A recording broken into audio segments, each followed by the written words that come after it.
Bueno, de verdad, de vuelta, muy agradecida a Pedro y a Martín y a todos ustedes por estar acá, realmente bienvenidísimos.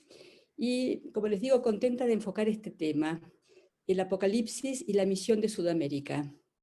Yo es un tema que lo conozco, empecé con el apocalipsis cuando conocí la antroposofía, empecé porque me crucé, era una crisis en ese momento muy potente, plena Guerra Fría, misiles apuntando hacia un lado y hacia el otro, y yo como sudamericana me tenía muy consternada esto, y entonces me crucé con este libro, el primer libro de Steiner, Las conferencias de 1908, y me lo compré al tiro, como se dice en Chile, tengo términos chilenos, fuertemente, ¿sí? Me lo compré y empecé a estudiar en ese momento esas conferencias sin entender mucho, pero muy interesada. Desde ese momento continuamente los estudio diferentes aspectos del Apocalipsis, alternando entre lectura de Stein, que es la mejor lupa que yo he encontrado no solamente para el Apocalipsis, sino para muchos temas. Y la cosa culminó hace unos 5 o 6 años, cuando comencé a leer el libro de la Revelación, que son las últimas conferencias que dio Steiner sobre el Apocalipsis, en 1924. Las primeras son de 1908, las últimas de 1924. Y entre medio, en inglés por lo menos, yo no leo muy poco alemán, así que inglés, hay 68 que yo bajé y, digamos, no estudié todas, pero he leído. El Apocalipsis es una obra, realmente, es una de esas, o sea, plenamente, es una obra maestra, de misterio uno podría decir. ¿Y qué digo cuando digo una obra de misterio? Es una obra que no se entiende así nomás. Es como, hay otras obras de misterio, pero Juan es un genio realmente. Juan es el discípulo más cercano de Cristo, es este discípulo que lo acompaña en la cruz y a quien él le encarga a María, a su madre, y es un iniciado de altísimo vuelo que pasa su último tiempo en la isla de Patmos. La isla de Patmos es una isla que queda frente al Asia Menor, en el mar Egeo, y muy cerca del lugar donde estaba situado el templo de Éfeso. Ahí él se retira como un eremita, y es en ese lugar donde él tiene la vivencia de lo que va a escribir en el Apocalipsis, que es impresionante porque es una obra que está escrita en primera persona. Yo, Juan, les cuento que tuve una visión y vi un ángel. Así empieza la obra, ¿no es cierto? Entonces, digamos, relato en primera persona comunica mucho, y hay que leerlo una y muchas veces, porque igual que los mitos griegos y otros mitos, todos los mitos en general, Steiner dice que al principio uno lo lee como si fuera metafórico, luego trata de interpretarlo, pero cuando uno llega realmente al mito es cuando uno se da cuenta que lo que dice es exacto, que es exacto lo que está diciendo. Y de alguna manera el Apocalipsis es una sucesión de imágenes tan potentes, de imaginaciones tan potentes, que van desde los grados, digamos, para los que saben, bueno, Steiner habla de 3 grados superiores de conciencia, ¿no es cierto? Y llegan hasta el grado más alto.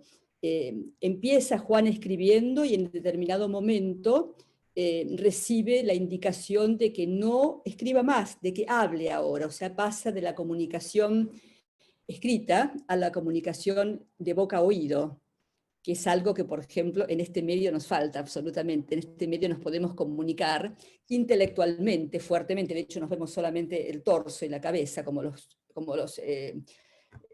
torsos de los emperadores romanos, que así se veían, ¿no es cierto?, que estaban desarrollando solamente la mente.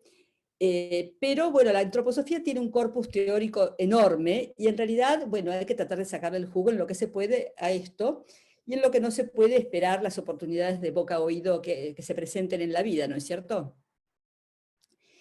¿Qué es el tema fundamental del Apocalipsis? Digamos, en un camino de iniciación, porque uno podría decir que como todas las obras de misterio, y cuando digo obras de misterio me refiero a otras que no son de un Juan, como esta, pero por ejemplo la obra de Goethe, La serpiente, La bella lilia y la serpiente verde, es una obra también de iniciación, o incluso el Parsifal o el Fausto, que le llevó 60 años a Goethe escribirla. Y son obras que, para entrar en la imaginación que proponen, hay que trabajarla, y en ese sentido es Steiner una lupa impresionante, una lupa que amplía, y uno dice, y ahora e incluso al estudiar a Steiner en relación a esta obra, por ejemplo, o a otras, ¿no? Uno luego empieza a aprender a interpretar lo que está leyendo, ¿no es cierto? Y en el Apocalipsis esto es impresionante porque es como una imagen y dentro de esa imagen otra imagen y otra imagen. Entonces esa comprensión es muy gradual, la maduración, porque no es una cuestión especulativa, es una cuestión de, a ver, ¿capto lo que me está diciendo en este momento o no? ¿Sí? Lo puedo leer directamente, yo al principio no lo podía en absoluto, porque me perdía, no sabía de qué me hablaba, más de qué me hablaba, ¿sí? Y en este momento disfruto de leer y de realmente detenerme y poder entender cosas que no entendía. El tema es justamente es una enseñanza a algo que por ahí está en el futuro, no pertenece a la evolución del alma consciente como tal, que es el pasaje al mundo etérico. El pasaje de la conciencia ordinaria, digamos que se apoya en el cuerpo sólido, a la conciencia fluyente que tiene como vehículo los fluidos en nuestro cuerpo, cercano todavía desde un punto de vista a lo corporal, más cercano que la conciencia inspirativa que llega al plano astral, pero aún así es un plano que no percibimos con los sentidos ordinarios y que por consiguiente implica un trabajo importante, porque el mundo etérico es el misterio del tiempo, es el misterio del mundo vegetal que vive, y vive ¿cómo? Vive en el tiempo, se desarrolla, crece, se reproduce, semilla, hoja, flor, fruto, semilla de vuelta. Entonces, el Apocalipsis y la interpretación de Steiner es maravillosa, porque Steiner lo que nos enseña en su cosmovisión, digamos, es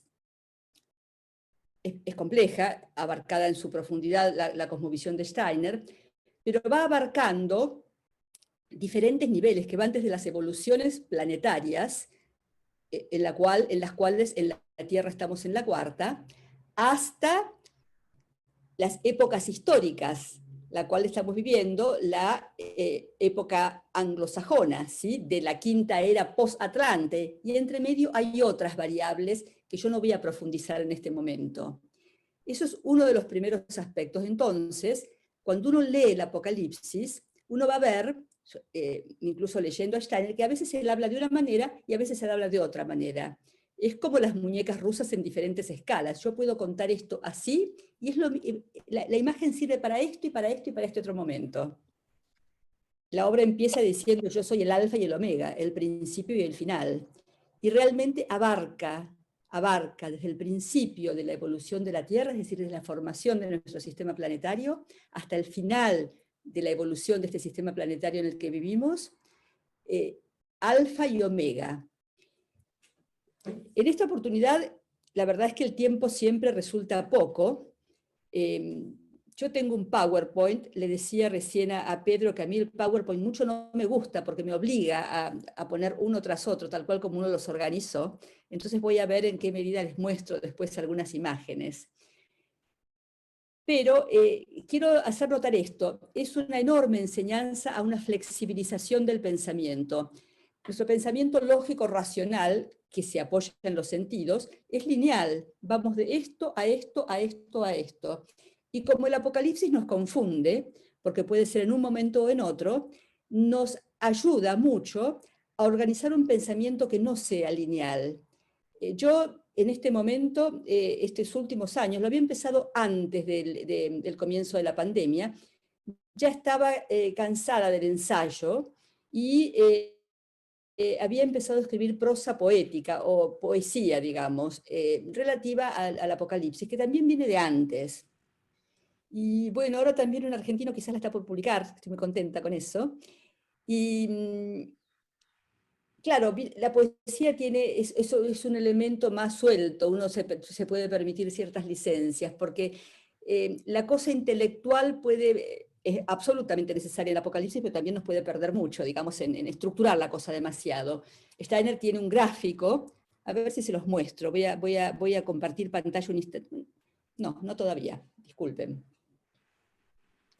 Hace un gráfico en el cual él muestra una estructura, es como un gran cuadro sinóptico, de todos estos periodos históricos, eras geológicas, evoluciones planetarias, condiciones de vida, condiciones de forma.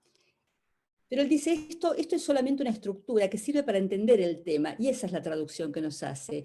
Al entenderlo, de pronto cuando capto algo, es justamente este lugar en el cual yo pienso mi pensar, estoy pensando y observando mi pensar y capto algo nuevo, me asombro, como se asombra un niño, pero los adultos nos podemos asombrar solamente frente a la revitalización del pensamiento, a la espiritualización del pensamiento, que es el camino de meditación antroposófica.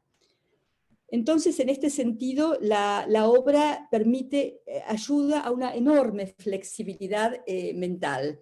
La pide, la exige en la medida en que uno quiera profundizar. Y la especulación mental, a ver, no llamémosla especulación mental, llamémosla la estructura mental que Steiner nos ofrece, la ofrece porque la necesitamos con nuestro pensamiento actual. Pero él dice que es como un encofrado de esa especie de molde que se le pone al hormigón armado para que se sostenga y luego hay que quitarlo, ¿sí? Es como una partitura musical que un buen músico para expresar necesita moverse sin que eso represente una dificultad, ¿sí? Y yo tengo plenamente esa vivencia en el Apocalipsis. Estoy haciendo un enfoque general en principio para darles una idea de qué es lo que quiero enfocar hoy, porque me quiero, por digamos, la escasez del tiempo, quisiera centrarme en el tema de Sudamérica. Pero quiero agregar una cosa más. Otra cosa importante que hay en el Apocalipsis es que hay una cosa matemática tremenda, tremenda, tremenda. Uno podría decir, hay misterios del número enormes, ¿sí? Está el misterio del 7 y el 12, que es la escala dodecafónica, ¿no es cierto? La escala del 7 y el 5, la pentatónica y la del 7, ¿sí? Está ese misterio 7 y 5, cómo se unen en el 12. Está el misterio del 7 en los septenios, en todo lo que esto significa, los planetas, los colores, etc. Y lo que va a pasar en los sextos momentos, justo antes del final, ¿no es cierto? Que esto finaliza con la historia del número 666, que es muy conocido. Pero hay muchos otros números, como por ejemplo el 42, que es 6 por 7. ¿Qué pasa en esos momentos? ¿Sí? Y uno de pronto, manejando toda esta numerología que aparece, empieza a imaginarse cosas y a poder traducirse a uno mismo, a comprender, acabo de descubrir esto, y eso es asombro, y para mí es de un valor enorme en el camino de meditación antroposófica, ¿sí? De estudio y llevado a la práctica, que a mí personalmente lo que me da ganas es de escribir, en este caso de escribir poesía, ¿sí? Incluso les diría que con los números, hay un número que Steiner corrige en el Apocalipsis, y él dice que es un error de imprenta en las primeras impresiones. Él en un momento aparece 2 veces, si no me equivoco, citado en el Apocalipsis, el año 1260 años. Este hecho sucedió en 1260 años. Steiner dice que es un error de imprenta, que son 2160, que es el tiempo que él, digamos que una división común de los 360 grados del giro de los planetas alrededor del zodíaco da 30 grados, dura 2160 años, el paso del Sol por cada constelación, ¿sí? De acuerdo a Steiner. Y él dice que ahí debiera haber figurado 2160. Se los comento al que quiera entrar en esto, es interesante saber que está equivocado, de acuerdo a Steiner. Error de imprenta, nada más que eso, ¿sí? Y calza mucho más cuando entonces uno ve 2160, una época histórica, ¿sí? O el tiempo en que demora el Sol en pasar por una constelación. Bueno, dichas estas cosas, quisiera contarles a qué me voy a enfocar. Yo no voy a tener tiempo de hablar de los 7 sellos apocalípticos, porque es mucho. Hace poco lo hice en unas charlas que di, organizadas desde Londres, y fueron 3 charlas, y fue corto el tiempo incluso. Así que da para mucho, bueno. Entonces, ¿cómo lo voy a hacer? Sepan que hay una... y esta es una elaboración mía, yo esto no lo leí en ninguna parte, pero a mí me resulta claro el estudio del Apocalipsis de la siguiente manera. Hay como un principio. donde comienza la obra, y donde se va constituyendo el drama. ¿Cuál es el drama del Apocalipsis? Es el problema humano, es el problema del mal, el problema de cómo nos enfrentamos al mal en la tierra. ¿Qué va pasando con esto?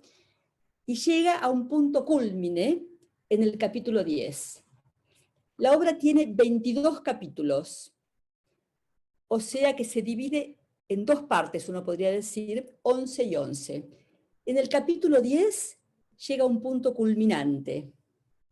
Se llama, les comento que hay varias traducciones, en castellano hay varias traducciones bíblicas.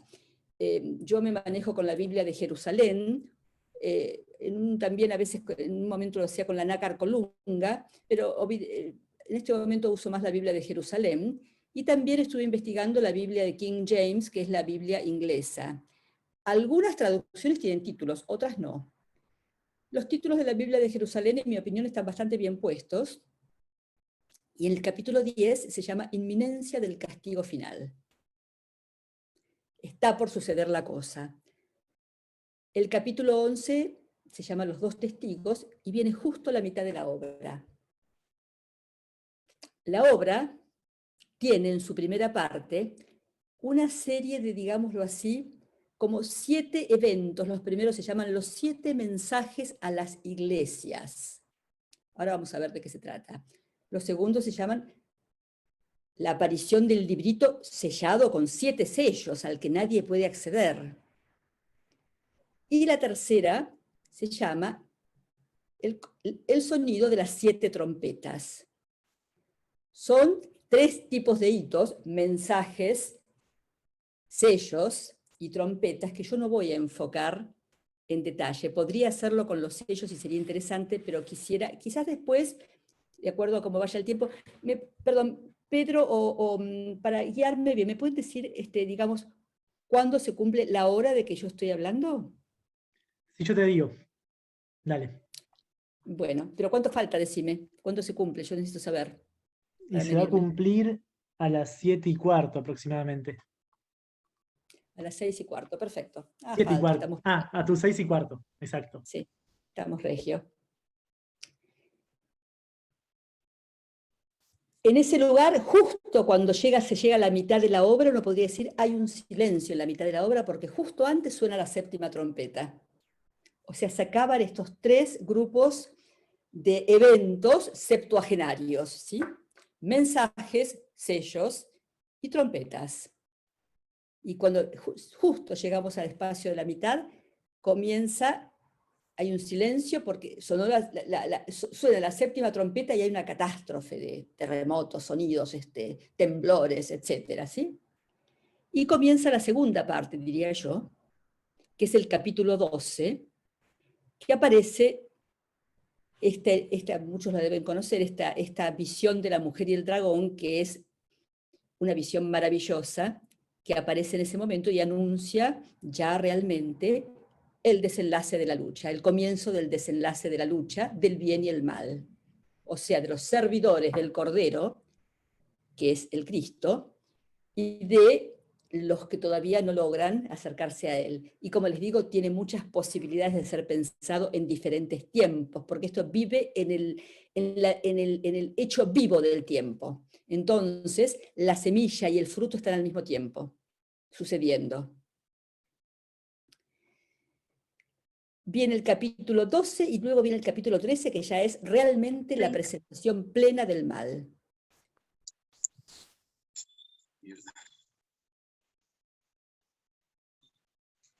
No sé quién eres allá Perdón, afuera. Mónica, estás sin audio ahora. Un segundito. Se Ahí fue está. solo.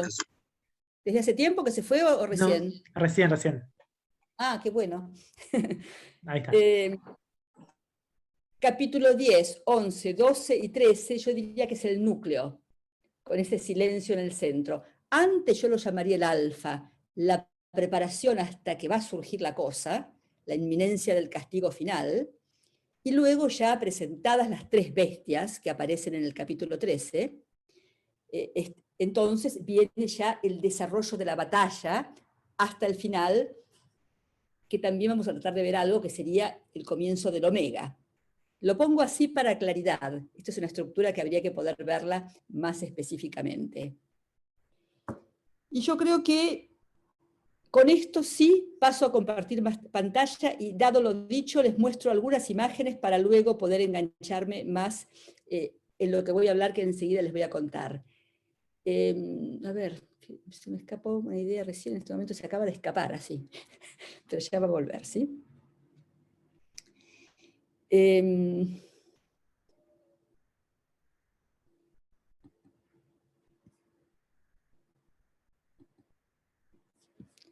No, esto lo iba a leer al principio y me olvidé. Era un poema, pero vamos a leerlo al final.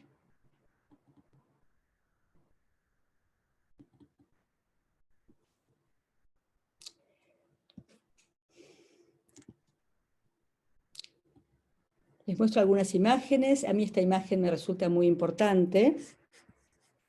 Esperen que acá tengo, se me pone...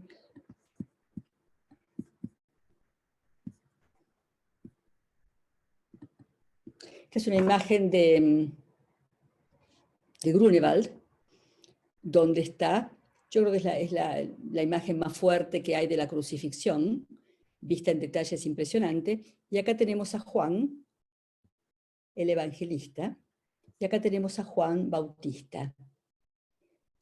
Tema fundamental, fundamental, porque uno podría decir de alguna manera que Juan es el primer gran iniciado en Cristo.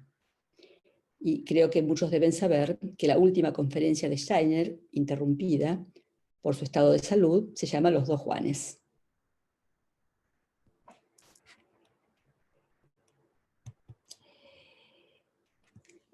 Algo que es muy interesante de ser observado en el Apocalipsis, y eso se podría ver claramente en las imágenes, es que en inglés... Ay no, se me cambió, un momentito.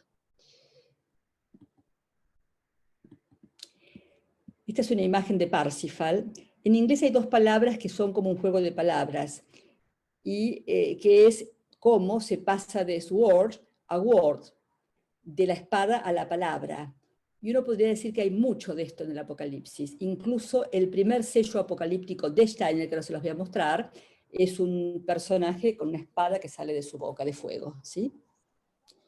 Y luego se va pasando hasta que la última imagen, la imagen de la Jerusalén celestial, es un descenso. Tengo el control. Cristóbal se lo desgració al mío. Seguro. Sí, pues lo sacó del auto. Sí. ¿Tienes el tuyo? ¿Se pueden apagar los micrófonos de todos? Bueno, ahí no se escucha más. Como decía, de sword, de la espada, a la palabra, to the word en inglés, la palabra finalmente es la palabra del Grial, la palabra sagrada, y la Jerusalén celestial es el descenso del Grial hacia los seres humanos. En el esfuerzo primero los seres humanos se esfuerzan en ascender hacia donde hay que ascender para que el Grial descienda a los seres humanos, y es la imagen final. Bueno, a ver, yo les voy a mostrar primero que nada, ¿cómo lo hago? Un momentito. Los sellos en orden. Se los voy a mostrar en blanco y negro. Steiner lo presentó en un congreso de Múnich.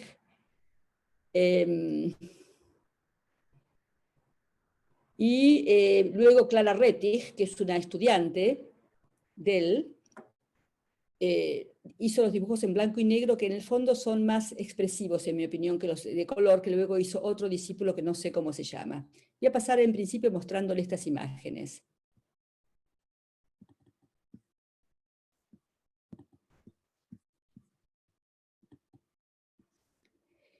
Este es este anciano que les decía, que es el primer sello, que aparece y trae 7 estrellas en sus manos, que son los 7 planetas, y una espada de fuego. Esto va a representar los 7 mensajes a las iglesias, y las iglesias tienen nombres de 7 iglesias de ese momento en que Juan está escribiendo. Una es Éfeso, otra se llama Sardis, otra se llama Pérgamo, son las iglesias de ese momento.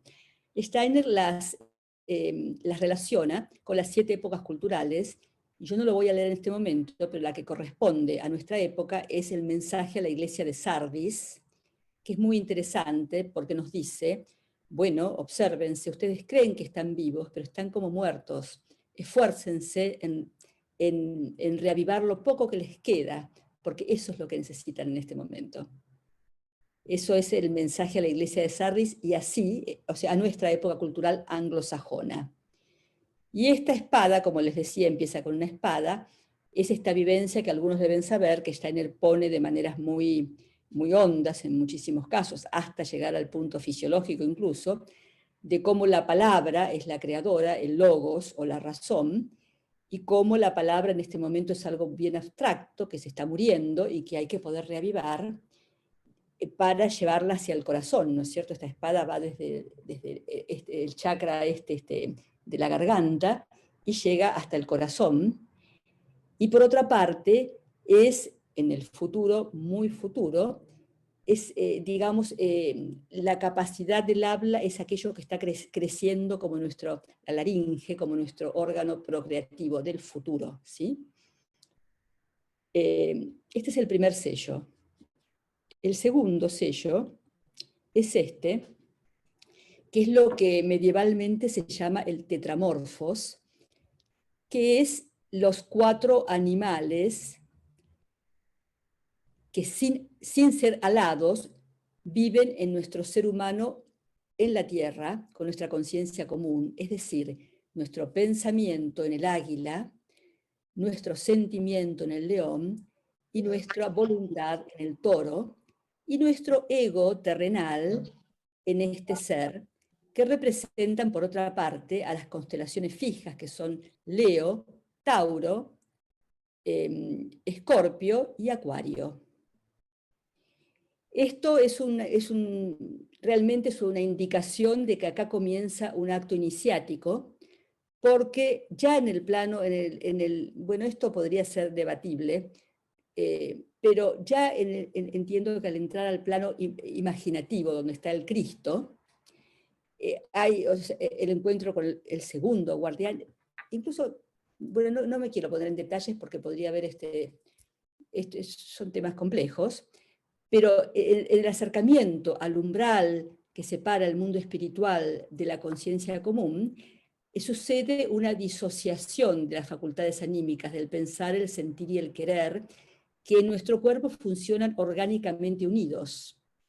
Y esa disociación a la que el ser humano accede cuando está preparado para una iniciación correcta, es la situación de que el ser humano es capaz en ese momento de separar las facultades y de no mezclarlas más y de conducirlas por sí mismo. Eso es la expresión de las alas de estos animales, que son nuestras facultades anímicas manejadas desde lo orgánico del ego apoyado en el cuerpo.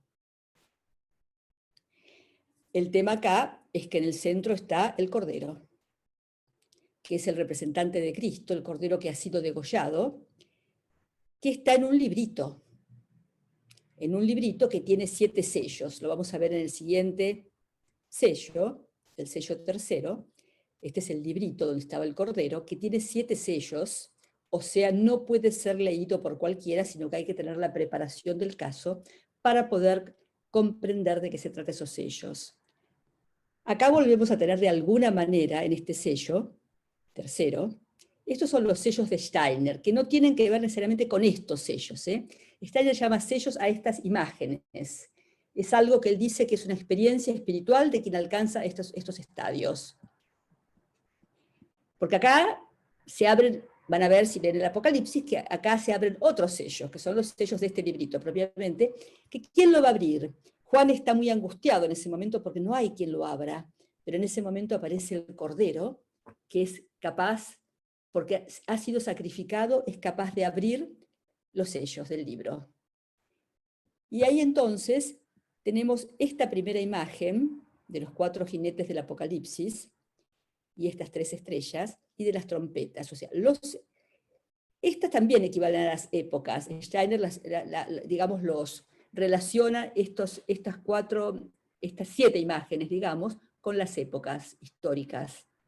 Yo tampoco voy a desarrollar cómo es cada una, pero este es un caballo pálido y lleva un jinete que está casi muerto, ¿sí? Y es la época greco-romana. Y las 3 del futuro están representadas por la estrella de 5 puntas, 6 puntas y 7 puntas. 3 épocas históricas del futuro. La quinta es la nuestra. En el momento de Juan era una época de futuro. ¿Y por qué es una época de futuro? Porque comparadas las épocas históricas con las evoluciones planetarias, o sea, el antiguo Saturno, el antiguo Sol, la antigua Luna, la Tierra es la cuarta, el número 5 corresponde a la próxima encarnación de la Tierra, o sea, a Júpiter. Y como tal, nuestra época está expresando ya semillas del futuro, que tenemos que plantar nosotros mismos.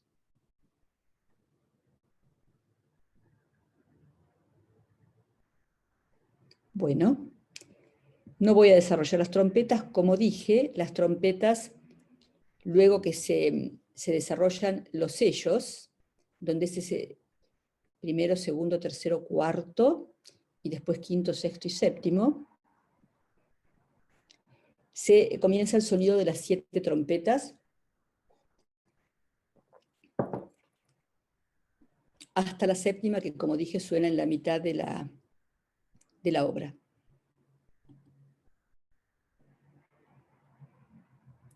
Este es el sello fundamental al que me quiero repetir, al que me quiero referir, que es el sello cuarto. No voy a hablar mucho de él en este momento, pero es este que corresponde al capítulo 10, la inminencia del castigo final. Y con la aparición de este ángel, que ahora voy a volver a esto, por eso no me voy a quedar mucho en esto, porque este es el tema fundamental, con la aparición de esta figura angélica, este ser que está aquí, Juan pasa en ese momento a profetizar y a hablar de boca a oído.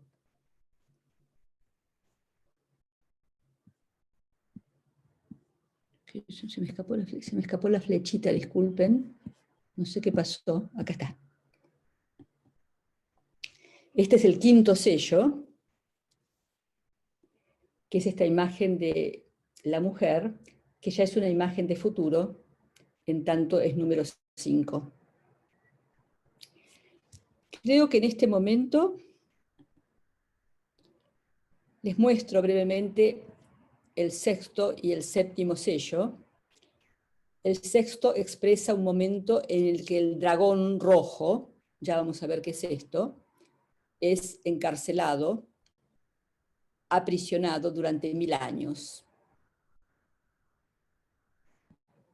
Y hay un ángel, Steiner dice que este es Micael, que tiene la llave del abismo, en el cual este es retenido durante 1000 años. Pero ya en este momento está este hecho de los 1000 años, está el pleno combate ya final, que va a llevar a que el último sello es este. Espero tener tiempo de volver a este sello también, porque esta es la imagen que da Steiner, y la imaginación que hace acá es muy hermosa, de la Jerusalén celestial o mesiánica que desciende con el grial.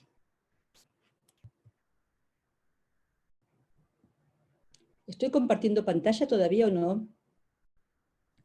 Sí, todavía estás compartiendo. Gracias. Brevemente, también estos sellos pueden ser estudiados, digamos, con la ley del espejo, como son 7, en este que les mostré recién, que es el de este ángel de las 2 columnas, está en el centro, y luego podemos verlos así y encontrar, a ver si lo... Un momento. El primero con el séptimo y encontrar correspondencias maravillosas. Esto es desde la palabra, desde la espada hacia la palabra, así de from the word to disculpen, from sword to the word, ¿sí? Primero y séptimo, segundo y sexto, tercero y quinto,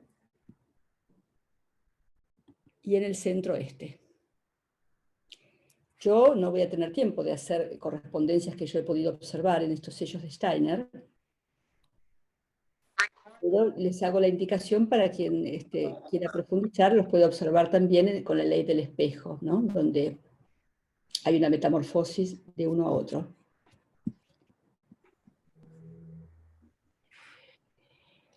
A ver entonces.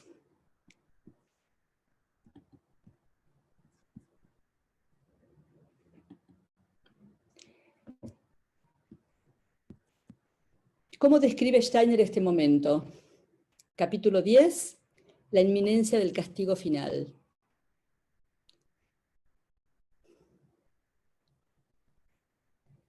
Ha habido una presentación del mal ya, pero no todavía, digamos, con la potencia con la que se presenta después directamente el mal, ¿sí? Ya ha comenzado una cierta batalla, por esto acá, una división de los seres humanos, incluso uno podría decir, entre aquellos que se adscriben al mal y aquellos que están buscando el bien, aquellos que visten una túnica blanca, dice Steiner, o dice el Apocalipsis mejor. Y acá, en este cuarto sello, aparece esta figura angélica que tiene en la cabeza el sol, rodeada por el arco iris. En la parte central, en el corazón, está el librito, este librito que es un personaje importante del Apocalipsis, este librito que solamente el Cordero puede abrir, y está envuelto en nubes, el librito. Y hay dos columnas, una apoyada en el mar y otra apoyada en la tierra, que son, de alguna manera, por las iniciales que están escritas acá, Joaquín y Boaz, es el nombre que le dan los judíos a las dos columnas que estaban frente al templo de Salomón, permitiendo la entrada al templo de Salomón. Frente a la aparición de este ángel, Juan recibe la indicación de que tiene que devorarse el librito y que le va a resultar dulce en la boca y amargo en las tripas. Y luego de esto, como dije, la indicación de que tiene que salir a profetizar. Steiner dice de este sello algo que yo incluso creo que cuando no vivía en Chile no fui del todo consciente, o por lo menos no le di la importancia que le doy en este momento. Steiner habla de este sello, y acá voy a ir, a ver, quiero mostrarles, ¿qué pasa? Que no se me va. Ahí está. Quiero mostrarles ahora entonces esta imagen. Esta es una de las imágenes en color, porque les quiero mostrar un mapa mundi, que es este, donde Steiner, en referencia a este sello, él sitúa, digamos, lo que es la cabeza o el sistema neurosensorial de este ser, el sistema rítmico circulatorio, o sea, el librito, y su sistema metabólico motor, sus piernas, que son como de fuego, además dice, lo sitúa geográficamente y habla de 3 regiones. Él dice que la cabeza, donde está el sol y el arco iris, está situada en Europa. El librito, no, perdón, no, me estoy equivocando, disculpen.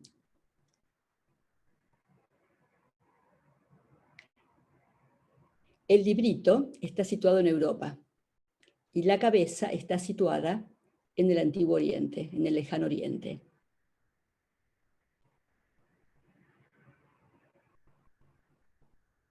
A ver, es al revés de la lógica. Discúlpenme un instante. En el corazón está el librito, y ese librito está situado en Europa.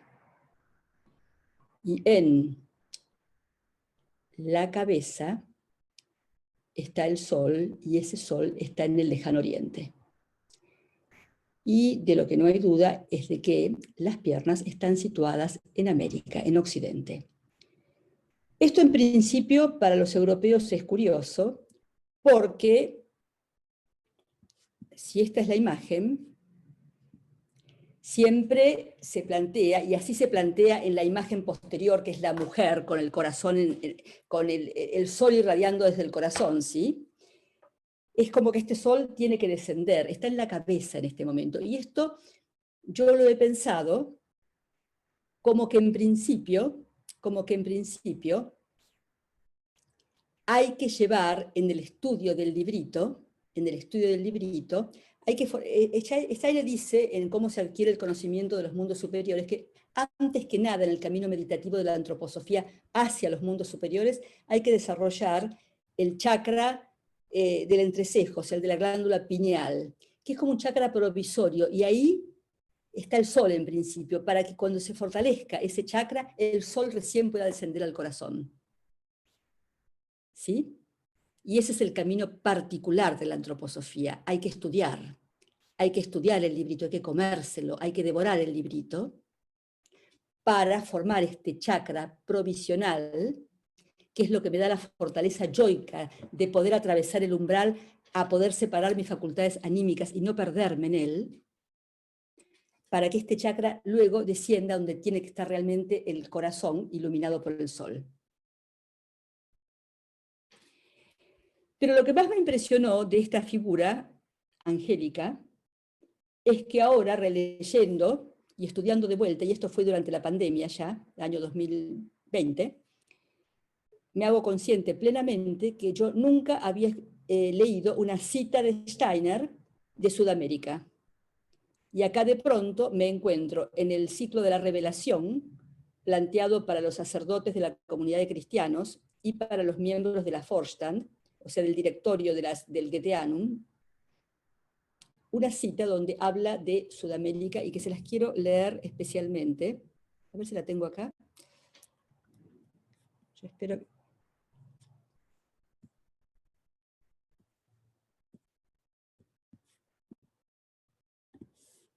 Uy, puse las citas más abajo. Apocalipsis. Acá está.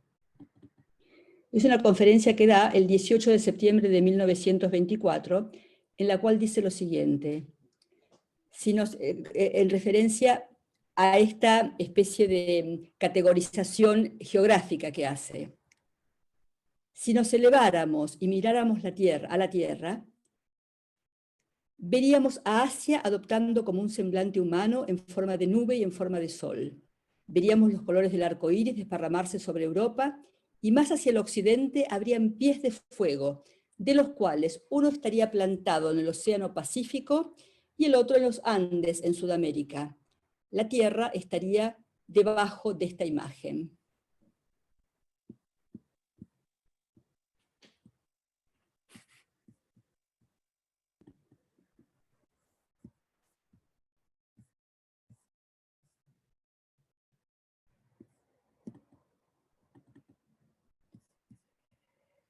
Vuelvo a la imagen acá entonces, y por supuesto que sintiéndome casi un ciudadano binacional en este momento, Argentina, siempre cuento que fui al colegio Capitán General Bernardo O'Higgins en Buenos Aires, y se llevaban las dos banderas, así que tengo un karma con Chile. No soy chilena, pero soy residente hace muchos años y tengo una potente relación con este país. Me di cuenta claramente, bueno, por supuesto, me saltó hacia la vista potentemente que esto es Chile. Este es el lugar donde el Pacífico y los Andes se juntan con mayor cercanía en esta franja de tierra alargada en la que vivo, que es casi como un balcón que pende sobre el Pacífico. Esto me impresionó mucho porque, por ser la única cita, y yo no sé si alguien me puede decir otra hasta ahora, nadie me ha dicho que ha leído otra cita de Sudamérica. Sí hay de Centroamérica, o sea, de los mayas y aztecas mucho, pero no de Sudamérica. Al leer esto me impresionó. ¿Por qué? Porque básicamente lo primero que me planteo es, bueno, claro, organismo metabólico motor, ¿qué duda hay? ¿Qué duda hay de que en este continente, considerado como un ser, la cabeza está en el norte, los hijos de los anglosajones, ¿no es cierto? Hay un corazón partido, no podría decir así, parece un bolero esto, el corazón partido de Latinoamérica por el canal de Panamá, y nosotros, Sudamérica, somos digamos, el sistema metabólico motor, claramente, ¿no es cierto? ¿Y qué es eso, el sistema metabólico motor? Es la parte subconsciente, dice Steiner, él nunca usa la palabra inconsciente, se quiere separar de Freud en ese momento. Es que te agarra tanto la cabeza. Es el aspecto subconsciente, y pucha que es importante esto, digo, es tan importante que incide absolutamente en nuestro comportamiento. Sepamos o no sepamos, el subconsciente, inconsciente en el sentido freudiano, incide totalmente en lo que no podemos ver, incide incluso más ese día. O sea, cuán importante es que en este momento, donde estamos en una quinta época y en una quinta era, poniendo las semillas de Júpiter, podamos despertar en el salto enorme que tenemos que dar los sudamericanos para alcanzar el alma consciente, dado que nuestro medio es de alma sensible. Pero como el camino es individual, y en muchos casos, en el caso de Argentina y Chile, países fuertemente de clase media,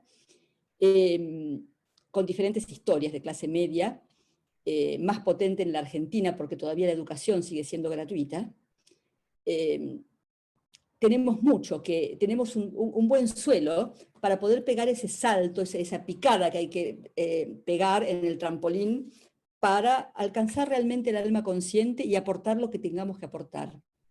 Y formar un núcleo de personas que podamos despertar a esto para que el inconsciente que en este momento tiene que actuar, o el subconsciente que tiene que actuar en este momento de globalidad, podamos tener algún peso y entregar lo que haya que entregar desde el sur. Eso a mí me pareció tremendamente importante, me lo sigue pareciendo, y diría que incluso me emociona pensar que sea así, porque no por breve la cita deja de ser importante. Curiosamente la hace el 18 de septiembre de 1924. ¿Sí? 18 de septiembre es como el 25 de mayo de los chilenos. Así que también me resultó muy impresionante la fecha. Y además siempre he sentido potentemente la binacionalidad, desde mi admiración a San Martín hasta haber ido al Colegio Capitán General Bernardo O'Higgins, un personaje conflictivo en Chile, pero que también tiene un montón de cosas muy grandes, porque era, bueno, por varios motivos. No voy a entrar en historia de la independencia en este momento, pero siento potentemente el vínculo binacional entre estos dos países, entre estos dos países, que tenemos un límite tan largo, y sin embargo nunca hubo una guerra. Estuvimos a punto de entrar en guerra en el año 78, con las dos dictaduras, justamente, ¿sí? Con las dictaduras estuvimos a punto de lanzarlos a la guerra, pero con ese límite enorme que tenemos, nunca peleamos una guerra. Al contrario, hubo una colaboración mutua en el tema de la independencia, y hay algo fuerte. Entonces, bueno, ese es un aspecto que quiero ponerlo con la mayor fuerza que pueda, porque me resulta importante esto en Sudamérica, la comprensión de esto. Y el otro punto que quiero comentarles es que en este momento estamos viviendo una revolución global, uno podría decir, donde hay una gran necesidad, y en Chile eso está aconteciendo de una manera muy fuerte, una revalorización y necesidad de revalorar a los pueblos originarios, a los mapuche, fundamentalmente el principal, que también compartimos, porque están a caballo de la cordillera de los Andes, los mapuche. También compartimos la historia, y también en la Argentina, al mismo tiempo que acá, hubieron hechos muy graves, con el asesinato de Santiago Maldonado, y hubieron hechos paralelos muy importantes al respecto. En Chile en este momento estamos viviendo una asamblea constituyente que se eligió por un 80% de la población, con elecciones muy participativas que fueron impresionantes, y donde ha sido elegida por mayoría absoluta como presidenta una mujer de la etnia mapuche. Entonces, ver el mito mapuche, yo en este momento no lo voy a contar todo, pero les quiero contar brevemente. ¿Ando con tiempo, Pedro? Tenés, sí, 15 minutos, pero podés seguir igual. Bueno, Tomate el tiempo que vos quieras. sí, está bien. Otra de las cosas que me llegaron de repente, porque a veces las cosas que cuando uno se dedica a la investigación, a veces las cosas llegan cuando tienen que llegar exactamente, y es así, y eso es lo maravilloso de investigar. El mito fundacional de los mapuche se llama el mito de Caicay y Tren Tren, que cuenta la historia de dos serpientes, una serpiente que surge del mar y una serpiente que surge de la tierra. Y que estas dos, digamos, y que se trenzan en una pelea. Pero la tierra fue creada, digamos, porque la serpiente del mar ataca, es que el creador, digamos, crea este otro monstruo de la tierra en la cordillera de los Andes para que el pueblo pueda refugiarse y subir a esas alturas, ¿sí? Que es bastante impresionante. Y les muestro un dibujo solamente del mito fundacional de los mapuche, en el mar y en la tierra. Esto ahora lo vamos a ver con mayor detenimiento, es bien impresionante, porque en el capítulo 13, 12 y 13, en el 12 es en el que aparece la mujer atacada por la primera de las bestias, que es un dragón, el dragón rojo. Y luego aparecen las dos bestias, la bestia que sale del mar y la bestia que sale de la tierra. Entonces, que el mito fundacional mapuche sea esta especie de enfrentamiento es algo muy potente y ojalá nos enfrenten, ¿sí? De alguna manera. Acá estamos con esto, que tenemos que de alguna manera poner estas energías. Porque el proceso chileno está siendo muy impresionante en el sentido de que es un país que se ha, digamos, enfrentado rotundamente a los partidos políticos. No es el estallido social que se acabó con la pandemia sin ni un solo tiro, a pesar de la represión que había, es un estallido social de pura sociedad civil, o sea, del tercer sector, del sector cultural, pero en un pueblo con un inconsciente colectivo súper potente, pero muy inconsciente de alguna manera. Entonces acá hay fuerzas en juego muy, muy grandes porque están pasando cosas muy fuertes. No es un sistema bipartidista como la enorme mayoría de los países en este momento. Hay un movimiento social que está viviendo latentemente y con mucha potencia en una asamblea constituyente que fue votada por independientes en su gran mayoría. Y donde hay representación de independientes en su mayoría. Hay un 30% de la derecha que está actualmente gobernando y hay un 17%, hay un 17 escaños para pueblos originarios y 33 escaños para la derecha, que a pesar de que ellos votaron por no hagamos una nueva constitución, ganaron esos escaños en la elección de los constituyentes propiamente. Y es un proceso muy, muy intenso porque este tema del surgimiento del tercer sector, que no es ni el político ni el económico, es algo que único, creo yo, con todo el deseo de que llegue a buen puerto, ¿no? Acá tenemos esta tierra, nuestra, donde para mí acá pasa una cosa que es muy impresionante. Acá tenemos los Andes, y si nosotros unimos las capitales, Buenos Aires y Santiago, están en la misma franja de latitudes, entre el 30 grados latitud sur, 30 y 40 grados. Ahí están las dos, con el Aconcagua también, o sea que prácticamente este eje, que es el eje electromagnético más potente de la Tierra, y que en Chile se siente cuando uno no ha nacido acá, ahora ya me acostumbré, pero cuando recién llegué lo sentía, esa electricidad que circula, uno podría decir, me parece que es muy bello, que existe la necesidad de hacer la cruz entre estos dos países, atravesar esto, con un vínculo que ya tenemos. Somos también muchos los argentinos que estamos acá. Y que hace justamente lo que hace la constelación quizás más querida de nuestro continente, que es la Cruz del Sur en el cielo.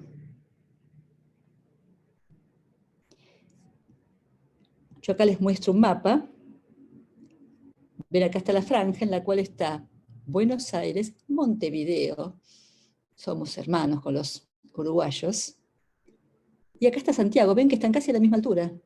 Y por acá está la Aconcagua, un poquito más arriba. O sea que a mí me resulta una coincidencia que es maravillosa. Nombro en este momento, no le pedí permiso. Él una vez me pidió permiso, pero yo no le pedí. Pero seguramente me lo daría. Sergio Grinés, este médico argentino, que él tampoco tiene la certeza, yo tampoco, implicaría una investigación astronómica que quizás acá una persona acá presente, Francisco, la puede eventualmente hacer. No sé si podrá Francisco. Pareciera ser que la Cruz del Sur en la época de Cristo se veía en el norte. No tengo la certeza, no lo puedo afirmar como un resultado de investigación, ¿sí? Y que fue la que señaló el camino a Belén a los pastores. Si fuera así, y si no fuera así también, que tengamos la Cruz del Sur acá y que tengamos como misión quizás hacer esta cruz y cortar este eje electromagnético en un acto de hermandad entre ambos países, a mí me resulta una misión maravillosa en Sudamérica, ¿sí?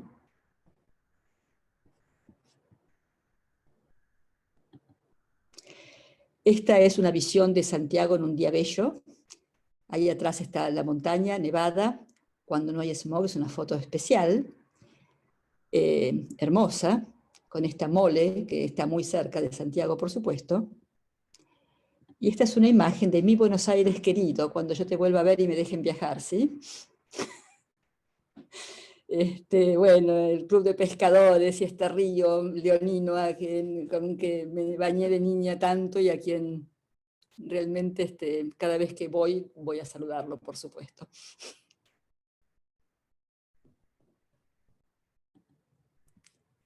Esta situación, ¿no es cierto? Tenemos. Para mí esto es muy importante, es muy, muy importante que podamos entender a Sudamérica de esta manera. La Cruz del Sur. No sé por qué acá aparecieron unas flechas que no sé qué son, pero bueno, no importa. La Cruz del Sur, que yo vivencié muy, muy intensamente, la miré mucho. Yo vengo de familia del litoral de Corrientes y la observé mucho. Y acá tenemos nuestra América, que en sí, como continente entero, nosotros somos los miembros, uno podría decir. Y el corazón está en el Mato Grosso, este lugar que es entre Perú y Brasil, ¿no es cierto? Esta zona más densa de la selva. Y quizás el cerebro es pequeño en esta zona, pero posiblemente pueda estar, porque bueno, somos básicamente inconsciencia, y es así. La cabeza grande del continente entero está arriba. Y eso hay que ser objetivo para poder observarlo, por supuesto. Yo pensaba hasta qué punto Colombia y Venezuela no forman una cabeza, que incluso hay una cosa de hemisferios cerebrales ahí, derecha e izquierda, ¿no es cierto?, jugándose en un lugar en parámetros tan viejos como esos ya, que ya pasaron a la historia, están pasando en esta especie de revolución global que estamos viviendo y a la cual hay que verle la parte positiva, ¿no es cierto?, a pesar de los encierros que sufrimos.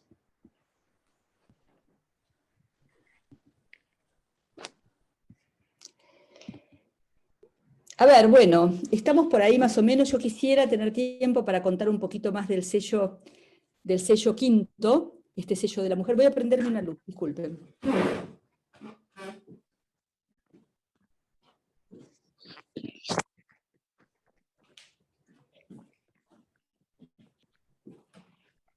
Quisiera hablarles un poquito más del sello quinto, de la mujer, y quizás pegarme un salto después hacia el sello final para contar no por contar las cosas con un final feliz, porque hay unas batallas tremendas, que es lo que quisiera poder desarrollar ahora, ¿sí?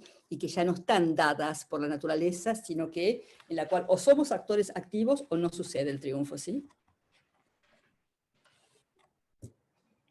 en ese sentido, la antroposofía es la lente más maravillosa que hay para poder observar estos procesos en los cuales a veces el aporte en la sintomatología histórica no es una... por supuesto que todos los movimientos que hay, en Chile hay muchos, digamos, bueno, no estamos de acuerdo con esto de la discriminación, del pase verde, de toda esta cuestión de la libertad, ¿no es cierto? No es que estemos de un lado o del otro, no nos cataloguen. Lo que no estamos de acuerdo es con pérdida de libertad, control ciudadano y todas estas cosas de sociedad civil tan básicas al espíritu de la sociedad civil, ¿no es cierto? Y a la cultura. En ese sentido, esta situación que estamos viviendo es difícil y hay que verle el aspecto positivo en cuanto a qué podemos aprender de esto y el valor de la libertad fundamentalmente, ¿no? Y quisiera ir en este momento, si me resisten un poquitito más, a mostrar la lucha digamos, la presentación del mal, ¿sí? Así después vamos a un tiempo de preguntas.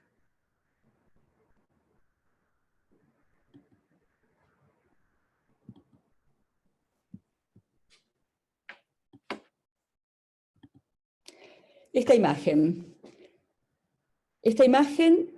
es, después de el capítulo 10 aparecen los dos testigos. Y yo acá quiero decir que este es el lugar más mistérico. ¿Por qué? Los dos testigos es el lugar donde aparecen dos testigos que se les va a dar el poder de testificar durante, creo que son 2160 Mónica, años. Sí. no se ve la imagen. No, es que quiero justamente sacar perdón. la imagen. Quiero hablar de los dos testigos en este momento, por un momento. Los dos testigos aparecen en un momento y durante un tiempo les es dado la posibilidad de testificar con muchos poderes y se generan muchos enemigos y en un momento, cuando se acaba el periodo en que pueden testificar, son matados. Son dos los testigos y la pregunta verdaderamente es, ¿qué es esto del dos? De los dos seres humanos que se tienen que encontrar para esto. ¿De qué se trata este lugar? ¿De qué se trata el capítulo de Mateo, cuando primero dice, si hay dos de ustedes reunidos en mi nombre, yo estaré allí. Y luego, en el versículo siguiente dice, dos o tres. Repite casi lo mismo y dice dos o tres. Y esto es como algo muy importante, muy, muy importante, porque es lo mismo que pasa en el cuento de la serpiente, de la bella lilia y la serpiente verde. Cuando ellos, el joven y la bella lilia, se encuentran al final y logran encontrarse, en ese momento se construye el puente. Y por más que la gente está recogiendo el dinero que tiran los fuegos fatuos, que es este mundo representativo mental que tenemos en la conciencia ordinaria, por más que están todos en la plaza pública muy ocupados recogiendo estas monedas de oro que los fuegos fatuos desparraman, el puente ha sido creado y es transitable. Esto quiere decir, así como Aristóteles tuvo que pensar la lógica para que la lógica existiera, dos seres humanos que alcanzan a testificar en su encuentro mutuo a Cristo son tremendamente importantes. Y después de esta imagen, esto es el capítulo 11, los dos testigos se llama en la Biblia de Jerusalén. Este encuentro entre ellos, luego es un acto iniciático, de hecho, son matados, expuestos en la plaza pública durante 3 días y medio, y luego ante el susto de todos los enemigos, ellos son llevados hacia arriba, son elevados, y es en ese momento cuando suena la séptima trompeta. Y dicen, y tengan cuidado, porque el segundo ay está sonando, y el tercero no saben cuándo vendrá. Llegamos a la mitad de la obra. Y aparece entonces esta imagen. Juan vuelve a decir, y vi una mujer que irradiaba el sol en su centro, tenía 12 estrellas que rodeaban su cabeza, tiene 12 estrellas que rodean su cabeza, hablemos en presente, así está contado, y viene navegando sobre la luna. a sus pies sostiene a la luna. Y está siendo atacada, está embarazada, está grávida, a punto de parir, y está siendo atacada por un dragón, el dragón rojo, que es la mezcla, es al mismo tiempo el diablo y el demonio, las dos cosas, los dos aspectos del mal, están en este dragón rojo que tiene 7 cabezas, 10 cuernos y 7 coronas. Y acá tendríamos que explicar, ven que es largo, la cosa se estira. Que tenemos que explicar el significado de cabezas, cuernos y coronas, que no casualmente se llaman coronas. Dicho muy brevemente, se los quiero contar para que, espero que no sea mucha información o que no se viva como información lo que estoy dando. Estoy tratando de dar una ayuda, en todo caso, encender una llamita para el estudio de esta obra maravillosa, que es el Apocalipsis. Ven que acá hay un movimiento realmente donde el sol se ha movido a este lugar, donde esta mujer está gestando. Las estrellas hay 9 acá, y 3 son los 9 meses que estamos en el útero materno, pero ya estamos en la Tierra. Y estas 3 que están acá son las que entran hacia nuestro cuerpo para formar nuestro subconsciente. Astrosofía es esto. Los 3 meses en los cuales no estamos en la Tierra directamente, en un embarazo de 9 meses. Acá tenemos a la bestia que tiene las primeras cabezas tienen 1, 2, 3, 4 cuernos. ¿Los ven? 1, 2, 3, 4 cuernos. Las primeras 4 cabezas tienen 4 cuernos, un cuerno cada uno. ¿Sí? Y las últimas 3 tienen 2 cuernos cada uno. ¿Y por qué es esto? Bueno, porque llegado un momento de la evolución, esta dualidad en la que vivimos, un mundo interior y un mundo exterior, este lugar del pensamiento que los adolescentes, yo como profesora de secundaria lo vivo a esto, sufren como esta primera división de la formación de un mundo interior que se pone en conflicto con el mundo exterior necesariamente, que la niñez no vive todavía de esta manera. Esto, igual que en la adolescencia, corresponde también a la bisexualidad. En los adolescentes nace el pensar junto con el desarrollo sexual, la capacidad de reproducirnos. Y en la historia, esto es complejo, esto es muy complejo, en la ciencia oculta está explicado maravillosamente, en un determinado momento el ser andrógino humano es dividido en un ser solar masculino que tiene el poder germinativo y un poder lunar femenino que tiene el poder sustancial de la Tierra. Esta división está implicada en estos 2 cuernos. Pero todavía no están coronados todo eso como estabilidad. Hay 7 coronas solamente. Bueno, imaginarse la situación de esta mujer es dramática. Esta es una imagen de Sofía, la redención plena de la mujer como sabiduría. Y podría decir muchas cosas más, pero lo quisiera ir sintetizando para que haya tiempo para las preguntas o para los comentarios que pueden haber, ¿sí? Y luego de esto aparecen en el capítulo 13, cuando el dragón rojo ve que no la puede derrotar a la mujer porque ella es salvada por un ángel que la levanta, le da alas y se la lleva al desierto, ¿sí? Imagínense a Atacama, los chilenos, ¿sí? Lugar en el cual todavía no estuve. Entonces el dragón desciende a hacer la guerra a los seres humanos. Y en ese momento se presenta una bestia que sale del mar, la bestia del mar. Que ya esta bestia que sale del mar tiene la misma constitución que este dragón rojo, 7 cabezas, 7 cuernos, pero tiene 10 coronas. Y acá imaginémonos, ¿qué es esto de las coronas? ¿No? ¿Qué es esto de las coronas? Pero las coronas es la coronación de algo. es casi establecer para siempre, digamos, esta situación que es tan compleja actualmente, donde el ser humano está dividido biológicamente en dos sexos y tenemos que encontrarnos como el único ser humano que somos espiritualmente. Pero de alguna manera hay coronada una dualidad acá, ¿sí? En la bestia que sale del mar. Esta bestia que sale del mar, bueno, hay muchas cosas que se podrían decir de ella. Ven, está muy relacionada con esto de las columnas. Las columnas tienen un significado súper hondo también, habría que poder hablar más sobre esta dualidad, ¿no es cierto? Que es este portal que significa en este lugar de entrada hacia dónde, ¿no es cierto? Salir de esta dualidad de las columnas y entrar a esta ternariedad donde el ser humano puede conducir sus facultades anímicas espiritualmente y percibir el mundo etérico en principio. Y esta bestia que sale del mar, inmediatamente aparece la bestia que sale de la tierra. Y la bestia que sale de la tierra, ya ahora,